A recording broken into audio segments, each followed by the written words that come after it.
من يهده الله فلا مضل له ومن يضلل فلا هادي له أشهد أن لا إله إلا الله وحده لا شريك له وأشهد أن محمدا عبده ورسوله يا أيها الذين آمنوا اتقوا الله حق تقاته ولا تموتن إلا وأنتم مسلمون أما بعد قال الله تعالى يا أيها الذين آمنوا اتقوا الله حق تقاته ولا تموتن إلا وأنتم مسلمون. Jamaah rahimani wa rahmatullah. Ini biasanya aku masuk cukup bahasa Indonesia.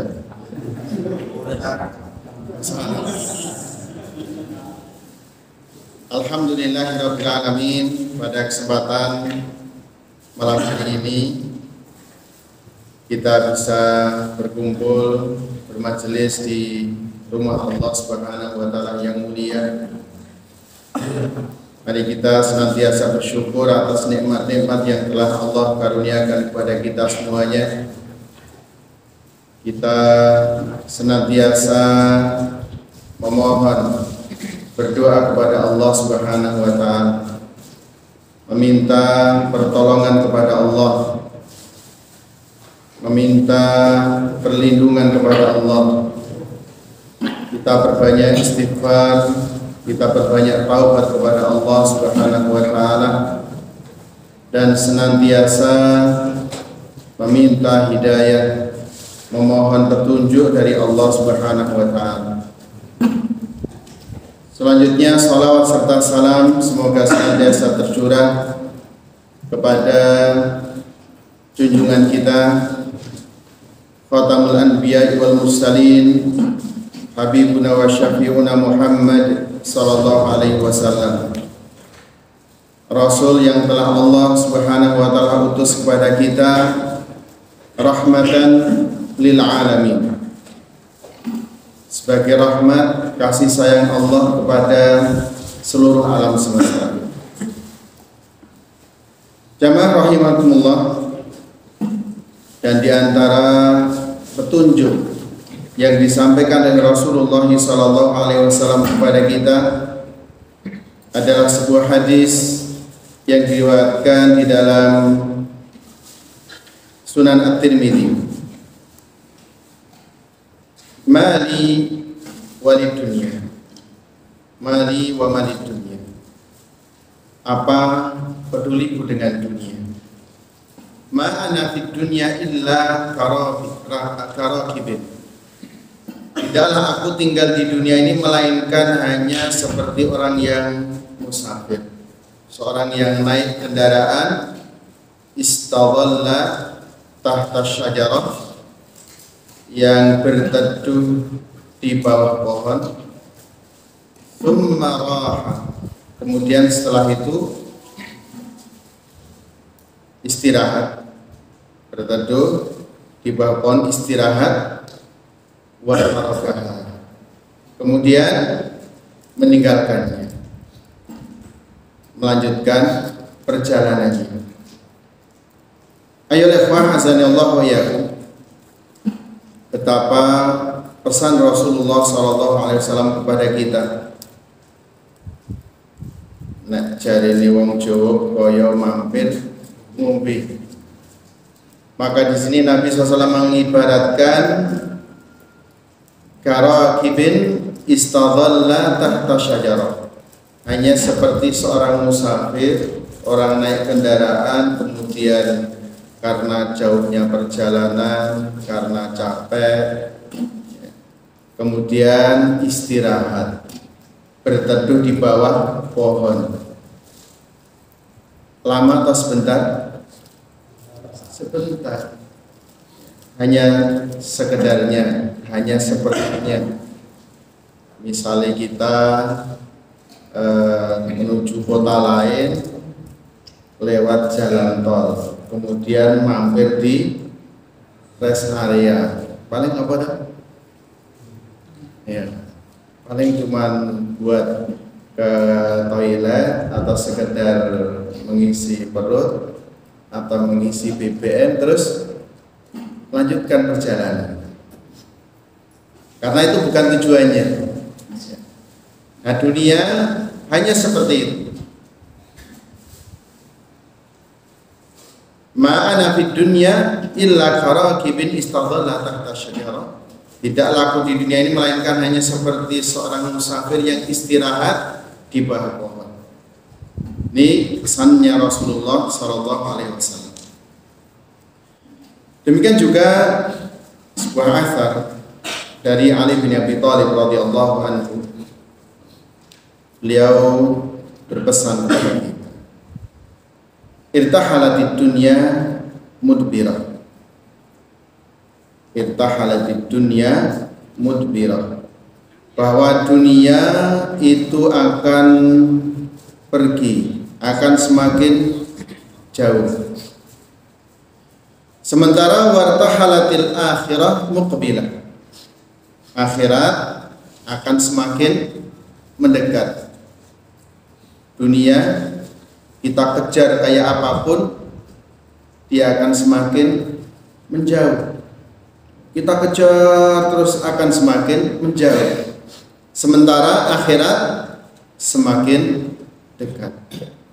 Walikulli wahidatin minhuma banun, dan setiap dari keduanya baik dunia maupun akhirat itu ada banun, ada anak-anaknya, ada yang mengejar ya, kembalinya kepada dunia, ada yang dikejar adalah akhirat. Dunia menjauh, akhirat mendekat. Dunia dan akhirat masing-masing punya pengikut, punya anak-anak yang akan kembali kepadanya, yang akan mencarinya. Fakunu min abna'il akhirah.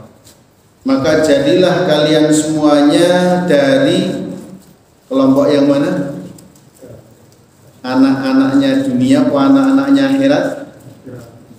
Anak-anaknya akhirat. Jadilah kalian orang-orang yang mengejar akhirat. Wala takunu min abna'id dunya, dan janganlah kalian menjadi anak-anaknya dunia. Fa innal yauma amalun wala hisab. Sesungguhnya al-yaum, hari ini, hari di dunia ini adalah amal. Hari di dunia ini adalah amal wala hisab, bukan perhitungan. Sementara ghadan, besok, yaitu pada akhirat, hisab adalah perhitungan wala amal, dan tidak ada amal. Sekarang mumpung kita masih di dunia, adalah waktunya untuk beramal. Ngitungnya nanti di akhirat, ngitungnya tidak sekarang.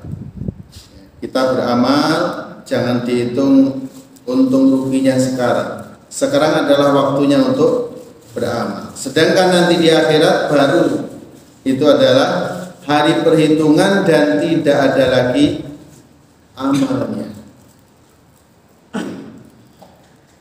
Demikian juga Rasulullah SAW pernah menasihati seorang sahabat yang mulia, yang mana waktu itu dia masih muda, masih remaja. Waktu itu umurnya hanya sekitar belasan tahun, mungkin sekitar 12 tahun. Nabi SAW menasihati seorang remaja yang usianya waktu itu sekitar belasan tahun, yakni sahabiyun jalil, seorang sahabat yang mulia, Ibnu Umar radhiyallahu anhu. Semoga Allah meridhai Umar dan Ibnu Umar, Abdullah Ibnu Umar.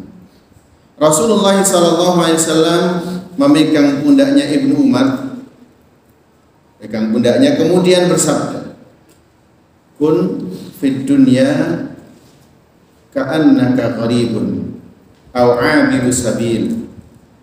Kun fid dunya, jadilah kalian hidup di dunia ini ka'annaka gharibun, seakan-akan kau itu orang yang asing,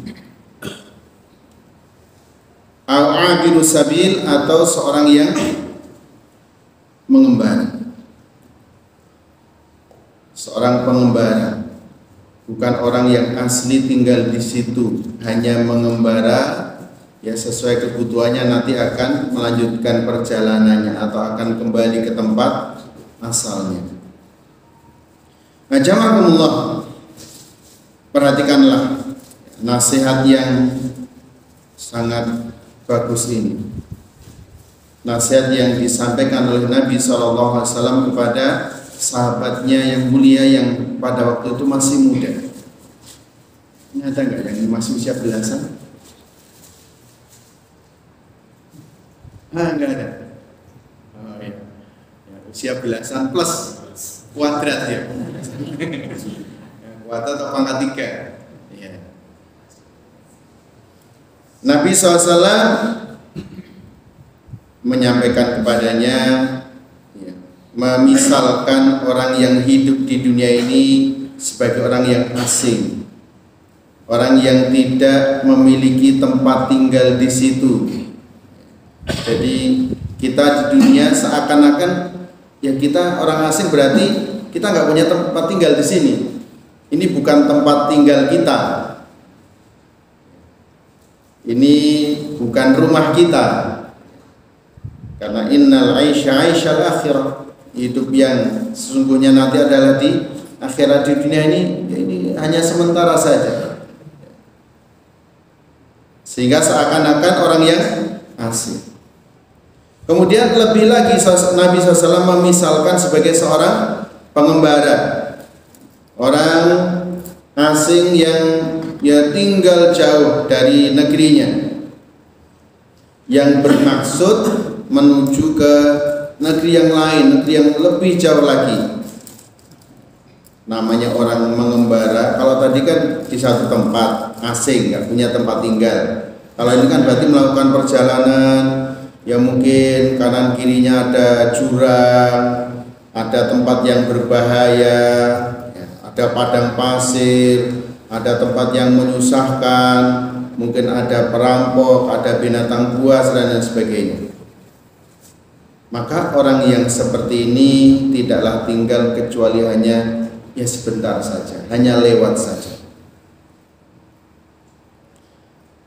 Ayo ikhwah, azani Allah wa iyyakum. Ini adalah sebagai satu gambaran bagi kita, suatu perumpamaan bagi kita tentang bagaimana hakikat hidup kita di dunia yang hanya sementara, yang hanya sebentar saja, bukan selamanya. Kemudian kita mengingatkan kepada satu surat di dalam Al-Quran, surat At-Tin, Wat-Tini Waz-Zaitun wa Turi Sinin wa hadzal baladil amin. Wat-Tini Waz-Zaitun, demi buah tin dan buah zaitun.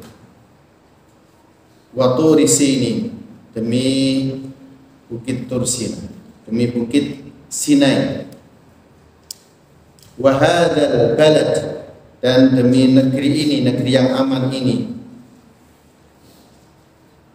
Allah Subhanahu wa taala bersumpah dengan 3 tempat yang mulia. Yang pertama adalah tempat tumbuhnya buah tin dan zaitun, yaitu Baitul Maqdis, tempat diutusnya Nabi Isa alaihissalam. Kemudian bersumpah, Allah Subhanahu wa taala bersumpah dengan bukit Sinai, tempat Allah Subhanahu wa taala berbicara langsung kepada Nabi Musa alaihissalam. Wa hadzal baladil amin, dan negeri yang aman ini, yaitu Makkah, tempat diutusnya Nabi Muhammad sallallahu alaihi wasallam. Setelah diawali dengan sumpah-sumpah yang mulia, yang menunjukkan kemuliaan makhluk yang Allah bersumpah dengannya, menunjukkan pentingnya apa yang akan disampaikan setelahnya. Maka kemudian Allah Subhanahu wa taala berfirman, laqad khalaqnal insana fi ahsani taqwim. Sungguh kami telah menciptakan manusia dalam bentuk sebaik-baiknya. Dalam bentuk sebaik-baiknya ini banyak penafsiran dari para ulama tafsir. Di antaranya yaitu bahwa Allah Subhanahu wa taala telah menciptakan manusia dalam bentuk sebaik-baiknya, ini sebagaimana di waktu masih muda, di waktu masih kuat, di waktu masih bersemangat untuk beramal. Fi ahsani taqwim, fi ahsani taqwim, yaitu dalam bentuk yang sebaik-baiknya adalah ketika masih muda, masih kuat, masih semangat untuk beramal.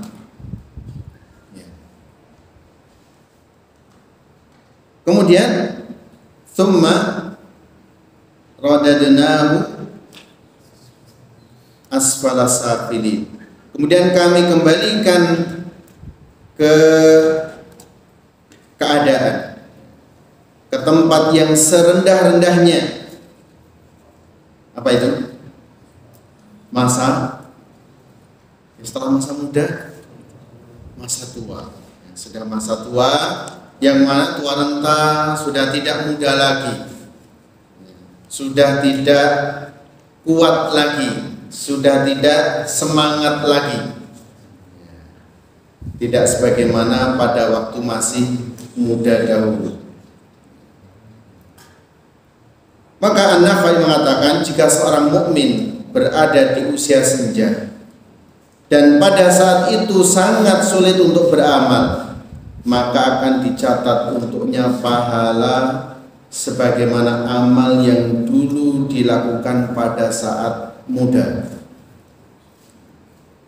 Sudah tua, dulu waktu mudanya masih kuat, masih semangat, masya Allah, pokoknya dia memanfaatkan waktunya untuk banyak beramal. Di masa tuanya terkadang semangatnya masih, tapi usianya tidak bisa dibohongi. Ya, semangatnya sih masih muda, tapi kan fisiknya sudah nggak muda lagi, sudah mulai iya. Dulu masih muda, kepanasan, kehujanan, kuat. Sudah agak tua, nggak kuat. Baru kena angin malam sedikit, masuk angin jadi kerukan. Iya. Nah, namun demikian, apabila di masa mudanya dia melakukan amal kebaikan, kemudian di masa tuanya tidak mampu lagi karena sudah tua, tidak kuat lagi, maka dia mendapatkan pahala sebagaimana amal yang dulu dilakukan pada saat muda. Dan inilah yang dimaksudkan dengan firman Allah Subhanahu wa taala di dalam ayat yang setelahnya, illal ladzina amanu wa amilus solihati falahum ajrun ghairu mamnun. Pahala yang tidak terputus, karena walaupun sudah tidak melakukan amal soleh tadi karena sudah tua, tapi tetap mendapatkan pahalanya. Demikian juga Ibnu Taimiyah mengatakan makna firman Allah Subhanahu wa taala illal ladzina amanu, yaitu adalah kecuali orang yang beriman di waktu mudanya, di waktu kondisinya masih fit, masih semangat, masih kuat untuk beramal, maka di waktu tuanya nanti tidaklah berkurang amalan mereka, walaupun mereka tidak mampu melakukan amalan ketaatan di saat usia senja. Ya barangkali namanya semakin tua. Dulunya ketika muda sholatnya berdiri, sholatnya sambil berdiri. Sudah tua tidak mampu lagi sholat sambil berdiri, bisanya sholat sambil duduk, sambil berbaring. Dulunya berwudu kemudian ya, jadi tayamum misalnya karena sakit, dia tetap mendapatkan pahala seperti orang yang sholat sambil berdiri, karena pada waktu mudanya ya dia sholat sambil berdiri. Tidak berdiri itu kan karena tidak mampunya dia, karena sudah tua, karena sudah lemah. Kemudian dia mengatakan maka tidak akan berhenti untuk beramal kebaikan, maka orang yang gemar beramal di waktu mudanya, di saat tuanya nanti dia akan diberi pahala sebagaimana di waktu mudanya. Alhamdulillah. Dan ini merupakan suatu karunia, suatu fadl dari Allah Subhanahu wa taala. Dan ayat-ayat yang semisal ya, contoh di dalam surat Ar-Rum ayat yang ke-54, Allah Subhanahu wa taala berfirman, Allahul ladzi khalaqakum min dha'fin. Allah Subhanahu wa taala menciptakan kalian dari keadaan dha'fin, dari keadaan lemah. Tsumma ja'ala min ba'di dha'fin quwwah. Kemudian setelah lemah itu kemudian Allah menjadikan kuat, menjadikan kuat. Tsumma ja'ala min ba'di quwwatin dha'fan wa syaibah. Kemudian setelah kuat itu dijadikan lemah dan syaibah dan berubah. Sudah lemah dan berubah berarti sudah tua, kan sudah berubah.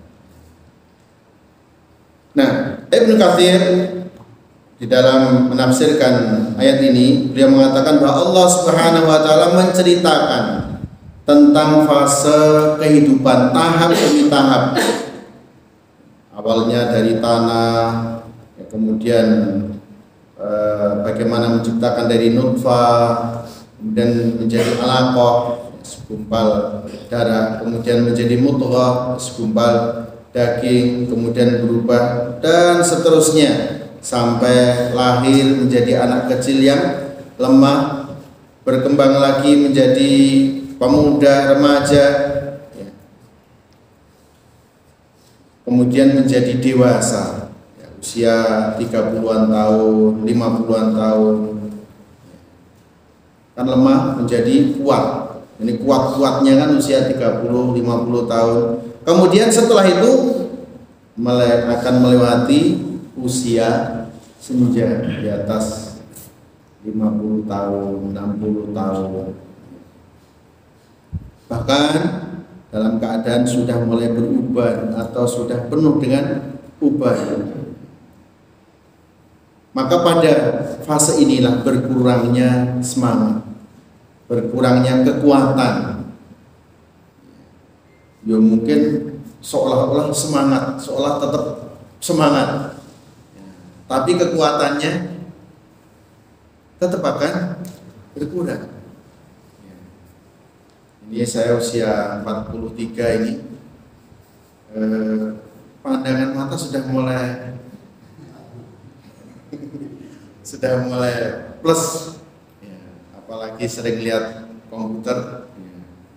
Kalau dulu usia 20-30 baca tulisan kecil-kecil, baca mushaf yang kecil, Ada tafsirnya itu ya biasa saja. Sekarang sudah tulisan sudah font 11, sudah font 12. Yang baca Al-Quran yang kecil itu sudah titiknya gandeng-gandeng. Ada yang mungkin pendengarannya yang berkurang, ada yang mungkin fisiknya yang mulai lemah, ada yang mungkin ya gula darah, latensi lah, ini itu ya. Nah, maka usia muda adalah masa yang semangat untuk beramal. Manfaatkan dengan sebaik-baiknya dan jangan disia-siakan. Jika engkau masih berada di usia muda, janganlah katakan jika nanti aku usia tua baru aku akan beramal. Sekarang saya sibuk kerja, nanti saya rajin beramalnya kalau sudah tua. Baca Al-Quran, saya sibuk baca Al-Quran. Baca Al-Qurannya nanti kalau saya usia tua. Usia tua sudah susah baca Al-Quran ya. Waktu usia saya banyak kesibukan, mau sholat malam capek, ngantuk, nanti aja kalau saya sudah tua. Ini kalau sudah tua nanti ya lemah, tidak semangat lagi.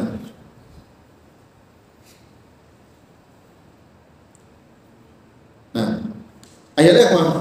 Azan yang Allah yakin.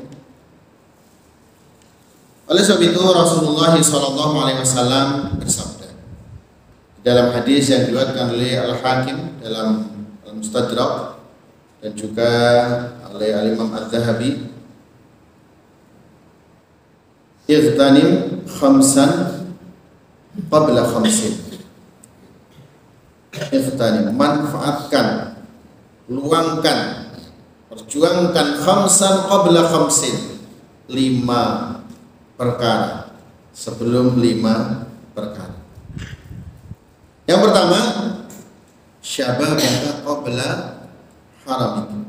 Syababaka qabla haramik, yaitu waktu mudamu sebelum masa tua. Ini masih muda-muda atau masih sudah tua? Ya, masih muda semua ini. Masya Allah, masih muda semuanya. Ya. Maka iktani, yang manfaatkanlah waktu muda sebelum datang waktu tua. Ya banyak beramal soleh, banyak beramal kebaikan sesuai dengan kemampuan, dengan potensinya masing-masing. Apa yang dia lakukan, lakukan. Apa yang dia bisa perjuangkan, dia amalkan, amalkan. Kemudian wasihataka qabla saqamik, yaitu waktu sehatmu sebelum waktu sakit.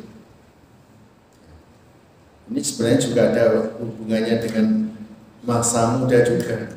Masa muda kan juga sehat, tapi kalau sudah masa tua kan banyak kendala, sudah banyak kendala. Kemudian wa ghinaka qabla fakrik, manfaatkanlah masa kayamu sebelum datang masa fakir, masa kefakiranmu.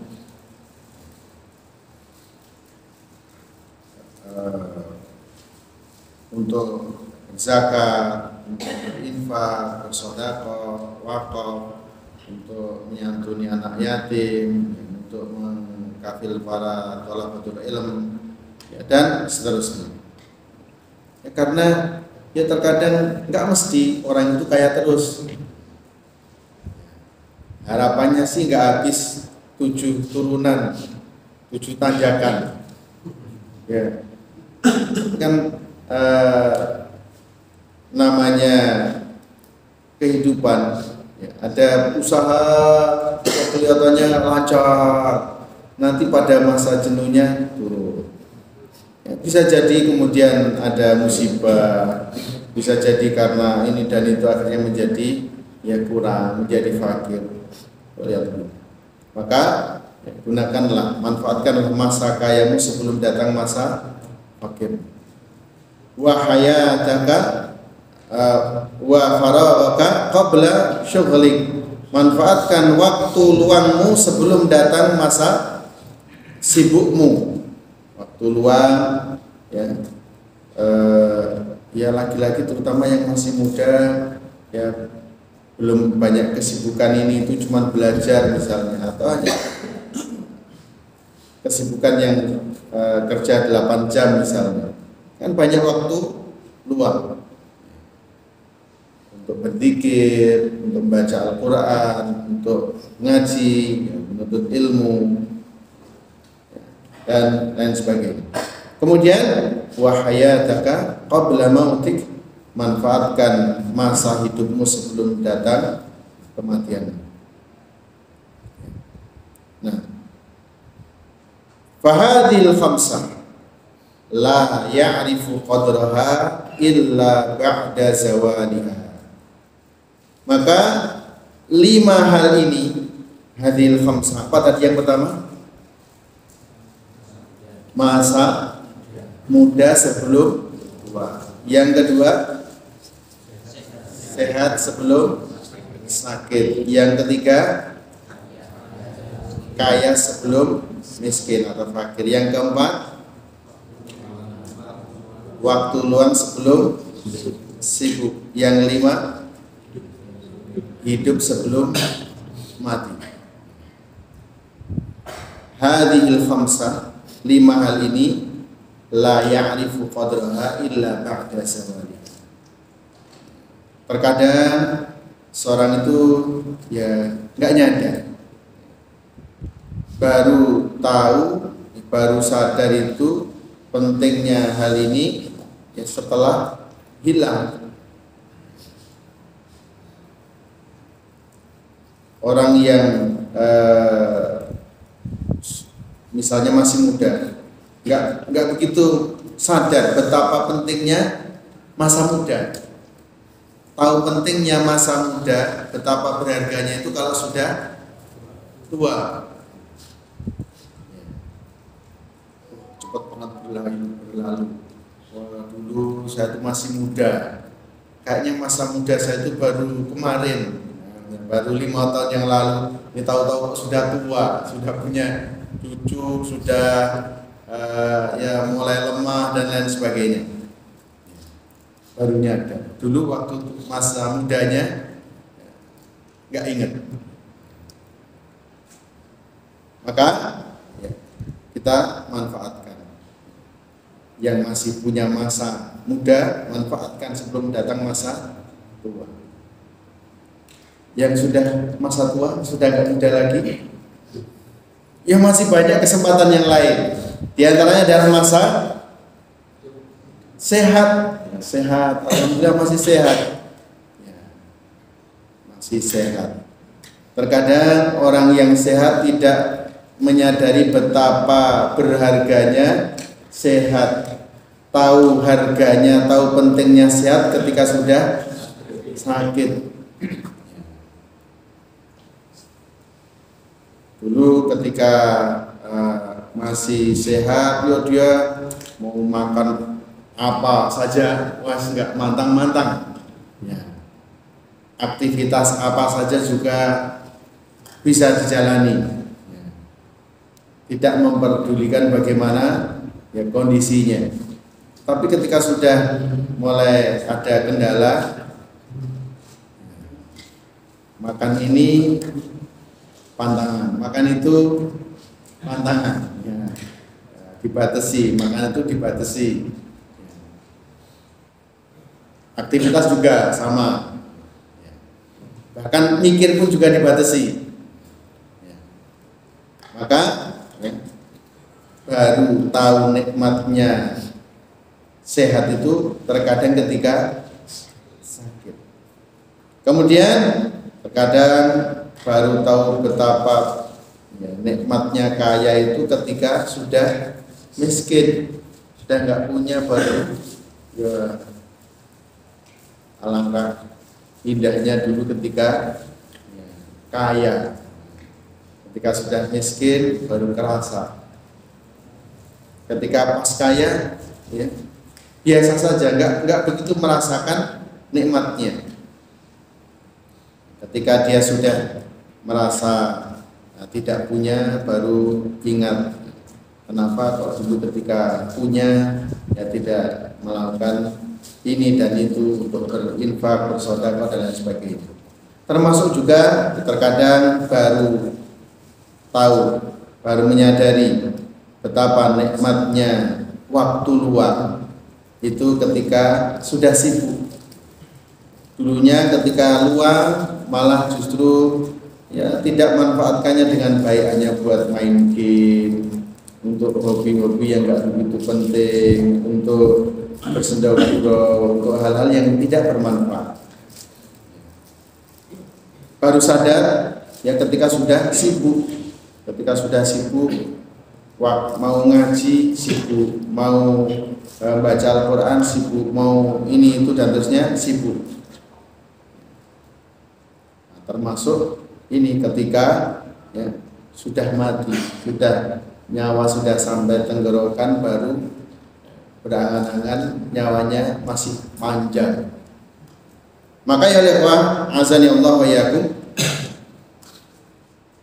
seorang baru ingat kalau dia diberi nikmat sehat ketika sakit. Kadang baru ingat ya, diberi kekayaan ketika jatuh miskin. Kadang dia baru ingat ya, waktu semangat untuk beramal ketika masa muda, ya, ketika sudah masuk di usia senja. Tapi penyesalan tidak ada gunanya. Jika seorang hanya melewati masa tersebut dengan sia-sia, penyesalan sudah tidak ada gunanya. Oleh sebab itu, ightanim khamsan qabla khamsin. Manfaatkan 5 perkara tadi sebelum 5 perkara. Waktu kita masih punya kesempatan, mari kita berbanyak amal soleh. Ya, termasuk diantaranya menghadiri majelis-majelis ilmu yang kita banyak mendapatkan keberkahan di dalamnya, kebaikan, mendapatkan pahala, mendapatkan sakinah, mendapatkan ketenangan, mendapatkan banyak keutamaan-keutamaan yang tidak bisa kita peroleh di luar majelis ilmu. Dan ini merupakan suatu nikmat yang besar yang harus kita syukuri dan kita istiqomah di atasnya, ya, sehingga ya, kita bisa ya, memanfaatkan waktu kita sebaik-baiknya hidup di dunia hingga nanti Allah Subhanahu wa taala memanggil kita tanpa penyesalan. Allahumma shalli ala Muhammad wa akhiru da'wana alhamdulillahi rabbil alamin. Assalamualaikum warahmatullahi wabarakatuh.